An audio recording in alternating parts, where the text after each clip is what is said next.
kumusta sa iyang immediate family? Like, gusto mo share gamay thoughts po about sa iyang life o magpaabot sila mga pasasalamat dito sa mga tao ni tabang o ni suporta sa lahat ng hospital. Anyone po sa pamilya.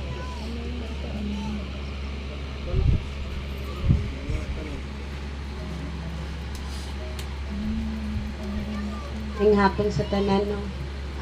Sa tanan nga mga relatives ni Ray, sa akong mga relatives po, dako kay pasalamat sa inyo ang pagtabang o pagduyog sa among kasubo. Dili na ko matungkad ang pagpasalamat sa inyo nga tungod sa inyong suporta bisan pa sa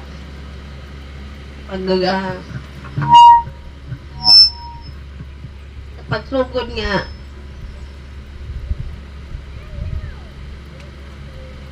dili ko ka-express kung unsa akong gibati karon tungod kay bisan pag moingon mo sa kuha nga i-move on or i-let go, dili na ko siya makaya nga i-let go, pero diri man ta padulong gihapon. So una siya nga akong ginabutang sa kung una nga i-let go na nako siya bisan sakit sa ako nga part. Pero pilit na ko siya nga ginadawat for the sake sa akong mga anak. So, thankful po ko sa akong sa iyahang mga anak, sa una niya nga misis kay supportive po tayo sila sa kuha, bisan pa sa mga ginaagian sa iyahang, sa mga ups and downs, na sila gihapon nga ring sa mga bisan sa pagsugod sa pagpa-hospital sa iyahang papa, na sila nagasuporta, wala sila nagapabaya.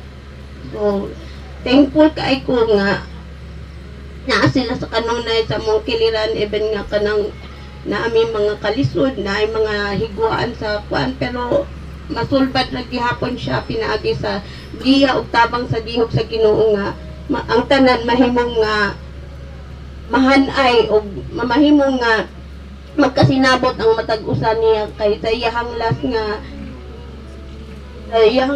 message para sa iyang mga anak.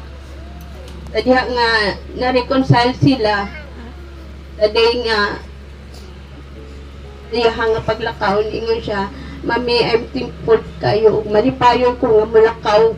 Tungod kay akong mga anak nakasinabot na, especially kay Twinkle o kay Bumbum. So, kay ko ka ng ingon ko nga tinuod ka, siya nga, happy kay ko nga na-restore ang ilahan.